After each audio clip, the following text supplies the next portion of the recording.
Halo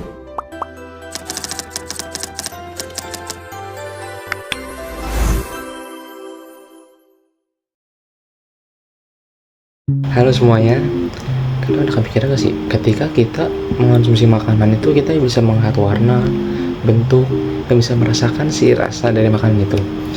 Namun kandungan mineral di dalamnya tidak dapat kita diamati secara langsung.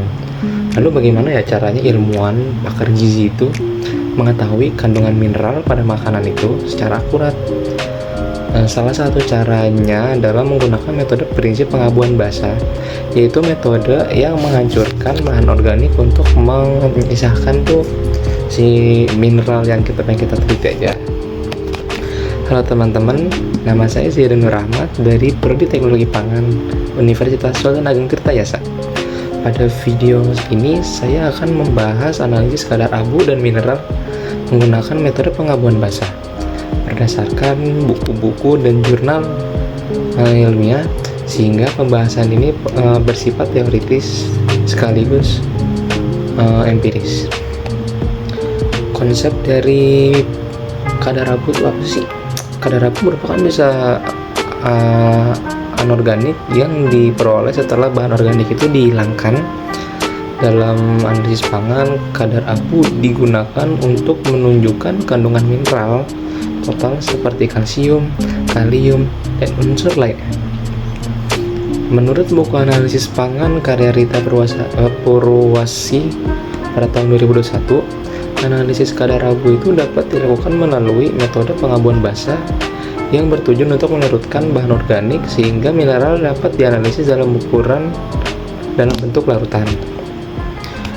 Terus prinsipnya itu ada metode pengabuan basah ini kan bekerja berdasarkan prinsip oksidasi kimia menggunakan larutan asam kuat. Nanti kita menurut Purwasi atau tadi si Rita Purwasi 2021 itu, metode ini merupakan bagian dari proses dekstruksi yang bertujuan untuk memecah struktur kompleks bahan menjadi bentuk sederhana. Sebagai contoh tuh ada kita menggunakan asam nitrat atau yang biasa dikenal dengan HNO3.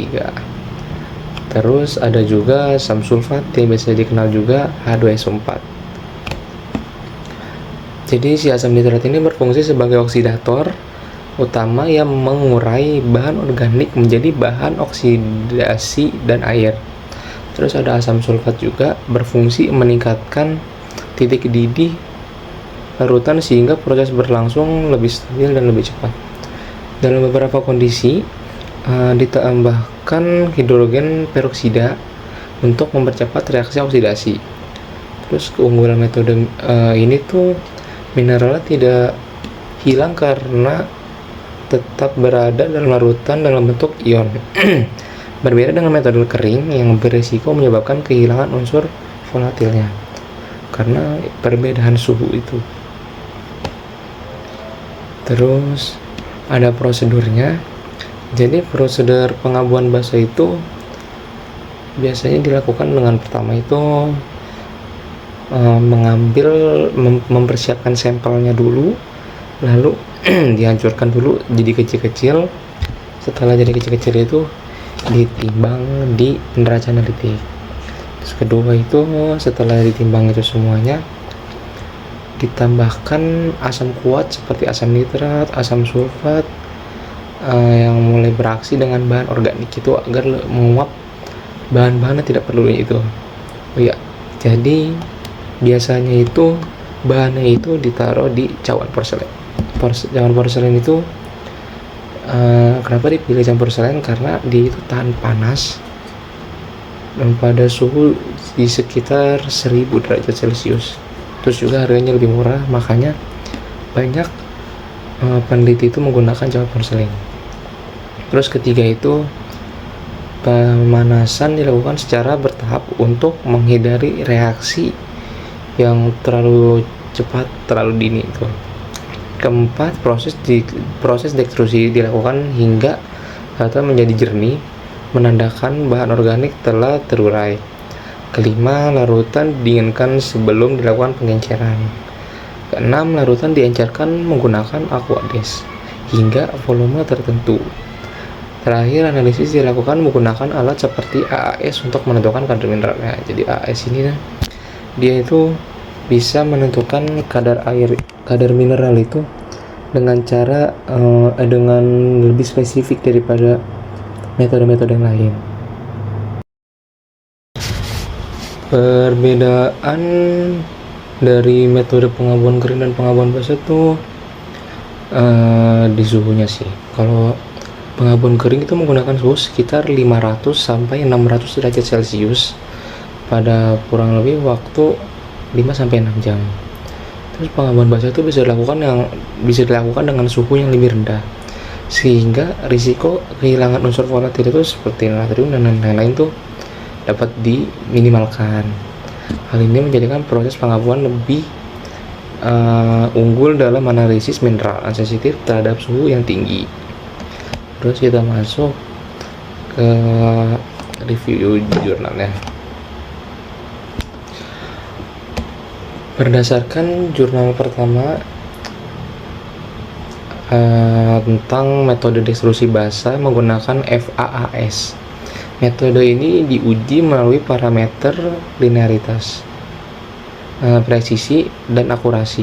Hasil penelitian menunjukkan bahwa metode ini memiliki linearitas yang sangat baik, sehingga hubungan antara konsentrasi dan respon alat bersifat konsisten atau sejalan. Selain itu, nilai presisi menunjukkan hasil yang stabil dan akurasi menunjukkan hasil yang mendekati nilai sebenarnya. Dengan demikian, dari jurnal tersebut dapat menyebutkan bahwa metode destruksi basah valid untuk analisis mineral. Selanjutnya pada jurnal kedua yang ditulis oleh Farida et al. Tahun 2020 mengenai analisis Fe, Zn, dan Cu. Di sini tuh dijelaskan bahwa penggunaan asam nitrat mampu menghancurkan matriks organik secara menyeluruh. Penelitian ini menunjukkan bahwa keberhasilan proses destruksi sangat menentukan keakuratan hasil analisis, karena mineral harus dilepaskan dan dari ikatan dalam bahan.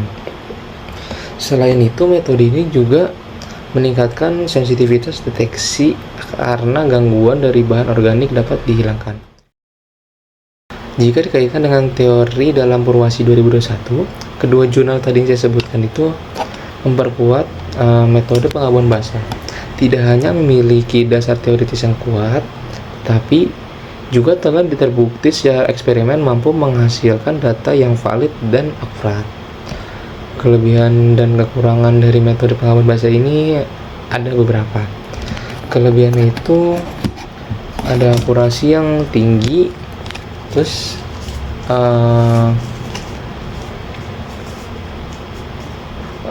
kehilangan mineral itu kecil, jadi kayak kemungkinan kesalahan itu kecil. Di kemungkinan mineral yang terkandung dalam bahan tetap ada di dalam situ tetap ada. Jadi kita bisa analisis lebih lanjut. Terus efektif untuk analisis logam, kayak misalnya timbal, terus lain-lain. Sedangkan kekurangannya itu dia itu menggunakan bahan kimia yang berbahaya. Jadi kalau kita ada penelitian atau praktik menggunakan metode analisis pengabuan basah, itu tuh lebih baik memang harus ada yang mendampingi, terus orangnya itu harus orang yang profesional. Terus dia itu memerlukan kehati-hatian serta proses yang relatif lebih lama, tapi proses ini lebih cepat daripada pengabuan kering. Jadi kesimpulannya ini metode pengabuan basah itu merupakan metode yang efektif untuk analisis mineral karena mampu menghancurkan bahan organik tanpa menghilangkan mineralnya. Metode ini didukung oleh teori dan telah terbukti secara ilmiah melalui berbagai penelitian.